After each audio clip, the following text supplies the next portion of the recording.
2019, 2020, 2022, 23, 2023, 24 വർഷങ്ങളിൽ ഓരോ ചാപ്റ്ററിനും എത്ര മാർക്കിനാണ് ചോദ്യം വന്നത് എന്നാണ് സാർ പറഞ്ഞുതരാൻ പോകുന്നത്.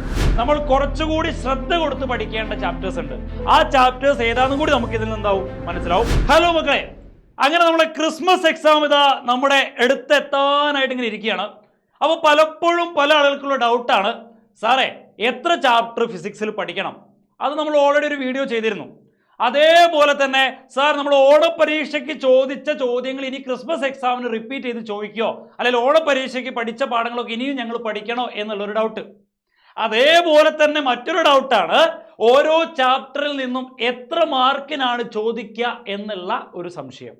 ഇത്രയും ഡൗട്ടുകൾ നിങ്ങൾക്ക് ഉണ്ടാവും എന്നുള്ള കാര്യം ഉറപ്പാണ്. അപ്പോൾ അതൊന്ന് തീർക്കാൻ വേണ്ടിയിട്ടാണ് സാർ ഈ ഒരു വീഡിയോ ആയിട്ട് വന്നത്. അപ്പോൾ എല്ലാവരും ഈ വീഡിയോ അവസാനം വരെ കാണുക. പ്രീവിയസ് ഇയറിൽ നമ്മൾ എന്തൊക്കെയാണ് ചോദിച്ചത്, ഓരോ ചാപ്റ്ററിനും എത്ര മാർക്കിനാണ് ചോദിച്ചത്, എല്ലാ കാര്യങ്ങളും നമ്മൾ എന്ത് ചെയ്യുന്നുണ്ട് ഇവിടെ ഡിസ്കസ് ചെയ്യുന്നുണ്ട്. അപ്പം നോക്കിയോളൂ, ആദ്യം പറയാൻ പോകുന്ന കാര്യം എന്ന് പറഞ്ഞാൽ എത്ര ചാപ്റ്റർ പഠിക്കണം. മക്കളെ, ഫിസിക്സിനെ സംബന്ധിച്ചിടത്തോളം 2019 മുതൽ കഴിഞ്ഞ വർഷം വരെ റിഫ്രാക്ഷൻ ഓഫ് ലൈറ്റ് അല്ലെങ്കിൽ പ്രകാശത്തിന്റെ അപവർത്തനം എന്ന് പറഞ്ഞ പാഠത്തിലെ ടോട്ടൽ ഇന്റേണൽ റിഫ്ലക്ഷൻ പൂർണ്ണാന്തര പ്രതിപതനം വരെയാണ് എക്സാമിന് ചോദിച്ചത്. അപ്പൊ ഈ തവണയും ഒരു 99% അത്ര തന്നെയായിരിക്കും എക്സാമിന് ഉണ്ടാവുക. എന്നാലും ഒരു സേഫ്റ്റിക്ക് വേണ്ടിയിട്ട് നമുക്ക് എന്ത് ചെയ്യാം, കുറച്ചുകൂടി മുന്നോട്ട് അങ്ങോട്ട് പഠിച്ചു വെച്ചേക്കാം. ഓക്കെ, അപ്പൊ റിഫ്രാക്ഷൻ ഓഫ് ലൈറ്റ് അല്ലെങ്കിൽ പ്രകാശത്തിന്റെ അപവർത്തനം വരെ മക്കൾ നിർബന്ധമായിട്ട് എന്ത് ചെയ്യണം, പഠിച്ചു വെച്ചേക്കണം.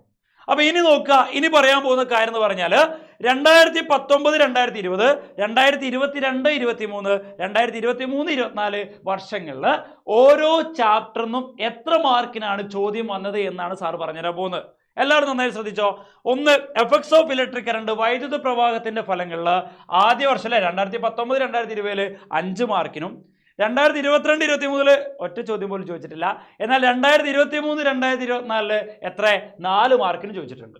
ഇനി രണ്ടാമത്തെ ചാപ്റ്റർ ആയിട്ടുള്ള magnetic effect of electric current, വൈദ്യുത കാന്തിക ഫലം 3 മാർക്കിന് ചോദിച്ചു 2019. 2022 1 മാർക്കിന് പോലും ചോദിച്ചിട്ടില്ല.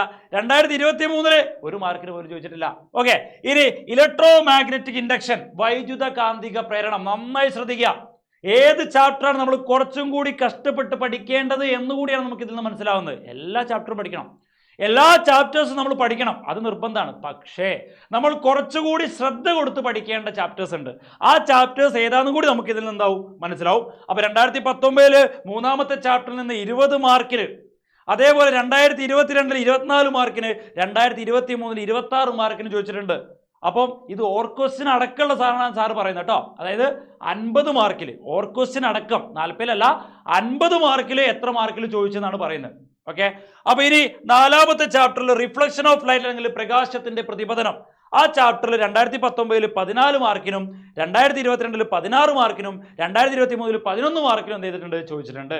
ഇനി റിഫ്രാക്ഷൻ ഓഫ് ലൈറ്റ് അല്ലെങ്കിൽ പ്രകാശത്തിന്റെ അപവർത്തനം എന്ന് പറഞ്ഞ പാഠത്തിൽ 2019 8 മാർക്കിനും 2022 10 മാർക്കിനും 2023 9 മാർക്കിനും ചോദിച്ചിട്ടുണ്ട്.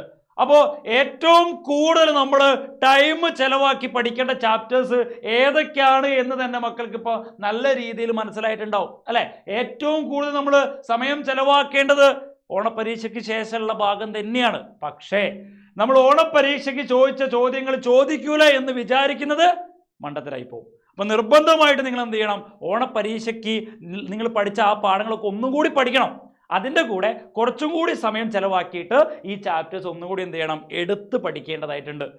ഓക്കെ, അപ്പോൾ നമ്മളിത് ഫിസിക്സിനെ സംബന്ധിച്ചിട്ടുള്ള കാര്യം മാത്രമാണ് ഇപ്പോൾ പറഞ്ഞത്. ഫിസിക്സിൻ്റെ ഒരു ഐഡിയ ഇപ്പോൾ കിട്ടിയിട്ടുണ്ടോ? ഇനി നിങ്ങൾക്ക് ഏതെങ്കിലും സബ്ജക്റ്റ്, ഏത് സബ്ജക്റ്റ് ആയിക്കോട്ടെ, ഏതെങ്കിലും സബ്ജക്റ്റ് ഇങ്ങനെ ഡീറ്റെയിൽസ് കിട്ടണമെങ്കിൽ നിങ്ങൾ എന്ത് ചെയ്യുക, താഴത്ത് വന്നിട്ട് കമൻറ്റ് ചെയ്താൽ മാത്രം മതി. നിങ്ങൾക്ക് ഏത് സബ്ജക്റ്റിൻ്റെ ഡീറ്റെയിൽസ് ആണെങ്കിലും നമ്മൾ കറക്റ്റ് ടൈമിൽ എന്ത് ചെയ്യും, നിങ്ങൾക്ക് അപ്ഡേറ്റ് ചെയ്ത് തരുന്നതാണ്. ഓക്കെ, അപ്പോൾ എന്തായാലും നമുക്ക് എന്ത് ചെയ്യാം, അടുത്തൊരു വീഡിയോ ആയിട്ട് കാണാം. Bye.